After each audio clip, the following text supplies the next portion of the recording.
Hey gang, welcome to another episode of Wisdom Wednesday. Hello Facebook and hello Instagram. It is March Madness and that's our theme this month, the month of March. For March Madness, there's a basketball tournament going on, I hear. We're talking about March Madness at Austin Dental Spa being, we're mad about your health. And if you're following the basketball tournament, it started last weekend. After just one weekend, it went down from 64 teams to 32 teams. So it's single elimination. Half of them are gone. By the end of this weekend, they had two rounds. So we're down to Sweet 16. So this weekend, by the end of this weekend, we'll be down to the Final Four. And a dentist friend of mine called me this week and said that he was at Walmart last week in his town and he saw a woman with March Madness teeth. And we all said, "What are you talking about?" He said, "She's down to the Final Four." So anyway, there's dental jokes in there too. So forgive me for that one, but we're celebrating March Madness and we're mad about your health. So we're going to talk about a very interesting study that I just was apprised of just today. It was done in the United States at New York School of Nursing in New York City, but it was done by a Chinese author who led the study, and it was done over a 7-year period in China on people over the age of 65. They studied, the thing that got my attention, there were 6,000 something people in the study, and they did it over a 7-year period. So this study actually started before COVID came around. But it's concluded during COVID. So I think you'll understand what the implications are. And I'm even going to wear my glasses because, first of all, I can see this better and I don't want to miss anything and deprive you of the knowledge. And secondly, a few people have told me it makes me look smarter. So I win on both counts. But anyway, it's about social isolation and loneliness. And so what do social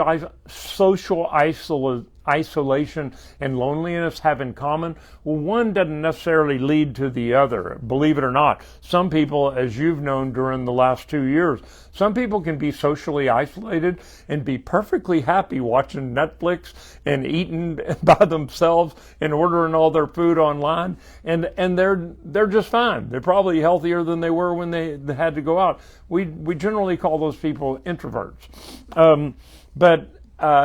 But there are people who are lonely do tend to more often be socially isolated by choice, although they did study some people in their study that claimed that they were lonely, but they're not socially isolated. So they're out there among the public, but they still consider themselves lonely. And I'll get to the specifics in a minute. But anyway, that's the general idea of the study. And there were a couple of quotes that I thought were very interesting.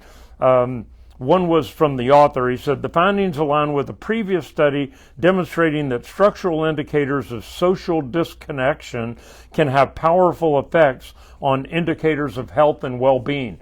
That means that they conceived and started this study before COVID. So I find that really powerful. So they studied 4,268 adults. Now this is in the nation of China that they did this study. And you can, especially during COVID, during the last 2 years, you could argue that there's quite a bit of difference in the way that China chose to deal with its population compared to the United States. So you can't draw total parallels, but again, this started 5 years before the pandemic started, and they were very much like us in their day-to-day going about. They could go and do and be wherever they wanted to go. So the participants completed surveys at 3 different time points during that 7-year period, which I find significant also. They didn't just do a 3-month study. They did it over 7 years with 3 different points. And they found that more than a quarter, 27.5% of the study participants said they were socially isolated, and 26.5%, again, over a quarter, said that they reported feeling lonely. So this was going on before the pandemic. The researchers found that higher levels of social isolation were associated with having fewer teeth and losing teeth more quickly over time, even when controlling for other factors such as oral hygiene, health status, smoking, drinking, and loneliness. So they factored out those factors and still found that people who were socially isolated lost teeth at a sooner rate. That got my attention. Older adults who were socially isolated had on average 2.1 fewer natural teeth and 1.4 times the rate of losing their teeth than those with stronger social ties. Who would have thought? Socially isolated older adults tend to be less engaged in social and health promoting behaviors like physical activity. That's when it started making sense to me. People that are stuck inside the house aren't going to get as much exercise typically, which could have negative impact on their overall functioning and oral hygiene, as well as increase their risk for systemic inflammation. Now you're talking my language. Systemic inflammation. That means inflammatory processes going on in your entire body. Surprisingly, loneliness was not associated with the number of remaining teeth, nor with the rate of tooth loss. So loneliness didn't do it, but social isolation did. And I found that fascinating. So the findings, which were relevant to countries beyond China, given that social isolation and tooth loss are global issues. But in the study, one thing I laughed at, the study said that the average person, now this is 65 to 74-year-olds in China, the average person in the study had 14 teeth. That's half the number of teeth that most adult Americans have. Most of us have 28 because we've had our wisdom teeth taken out. And so 28 is kind of the norm, I would say, and maybe I'm a little biased seeing patients and looking at their teeth all day long, but the average American has way more than 14 teeth, unless you're in Walmart. There are some interesting thoughts that you can put through this. The bottom line is, if you have older adults that you know they're socially isolated, whether by choice or just by circumstance, see if you can get them out and around again. You know, the virus numbers have dropped to a point where we're at stage 2 and about to go down to stage 1 for the first time that I can remember in the last 2 years. Take them to dinner and encourage them to go out and go to a movie or just go walk around a mall or something.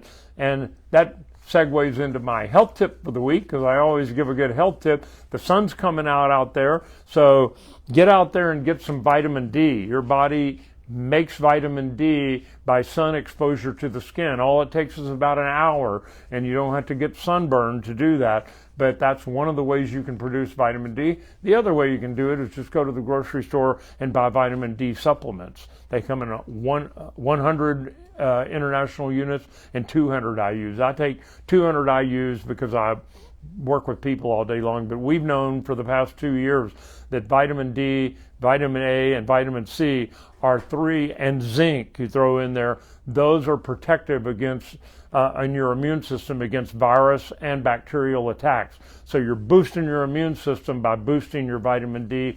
They've done many studies now over the last 2 years that countries whose populations are high in vitamin D had less significant outbreaks of coronavirus. So you can draw your own conclusions from that, but it's as simple as $10 worth of supplements for a month and can protect your immune system. So take care of yourselves. Have a good rest of March. I'll see you again next week for another version of Wisdom Wednesday. So long.